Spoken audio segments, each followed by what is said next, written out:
ప్రతి ఒక్క మనిషి కూడా జిమ్ చేయాలని కోరుకుంటాను. జిమ్ అనేది ఏంటంటే ఒంటికి చాలా ఆరోగ్యం అన్నమాట. ఎందుకంటే ఇప్పుడు ఆరోగ్యం ఉన్నామంటుంది మనం హాస్పిటల్ పోవాలని ఉంటాం అన్నమాట. జిమ్ చేసే వ్యక్తి అన్నమాట వయసు కనిపించదు. ఈ మనిషి వయసు ఎంత అనేది ఎవరు కూడా కనిపెట్టలేరు. జిమ్ అనేది చాలా ఒంటి శరీరానికి పవర్ ఇస్తుంది అన్నమాట, శక్తిని అందిస్తుంది. మనం జిమ్ ఒకవేళ జిమ్ము మన దగ్గరలో లేకపోయినా సరే మన ఇంట్లోనైనా సరే జిమ్ చేసుకోవచ్చు. లేదా మన ఇంటి దగ్గర జిమ్ ఉందనుకోండి, మన ఈదులో ఎక్కడున్నా సరే మన దగ్గరలో ఎక్కడ అందుకుంటున్న జిమ్ ఉందో ఆ జిమ్కి వెళ్ళి ప్రాక్టీస్ చేయండి. జిమ్ అనేది చాలా ఆరోగ్యం. ఈరోజు చిరంజీవి గారు, మెగాస్టార్ చిరంజీవి ఈరోజు ఎలా ఉన్నారంటే, ఎంత వయసు వచ్చినా సరే కుర్రోడ్లాగా ఉన్నాడంటే దానికి కారణం జిమ్మే. ఈరోజు నాగార్జున గారు ఎంత వయసు వచ్చినా సరే ఇప్పటికి కూడా ఫిట్నెస్గా కుర్రోడ్లాగా ఉన్నారంటే దానికి కారణం జిమ్మే.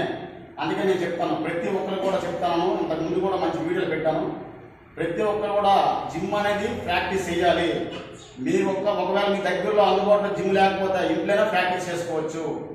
దానికి ఏంటంటే స్టార్టింగ్ అన్నమాట వార్మప్ చేసుకోవచ్చు, ఆ తర్వాత దండీలో పుషప్స్ కొట్టుకోవచ్చు, ఆ తర్వాత పులప్స్ కొట్టుకోవచ్చు. ఇంట్లో ఉండి స్టమక్ ఉంటే ఒక కర్ర తీసుకొని కర్రతో స్టమక్ చేసుకోవచ్చు. ప్రతి ఒక్కరు ఆరోగ్యం ఉండాలని కోరుకుంటాను. ఓం సాయిరామ్.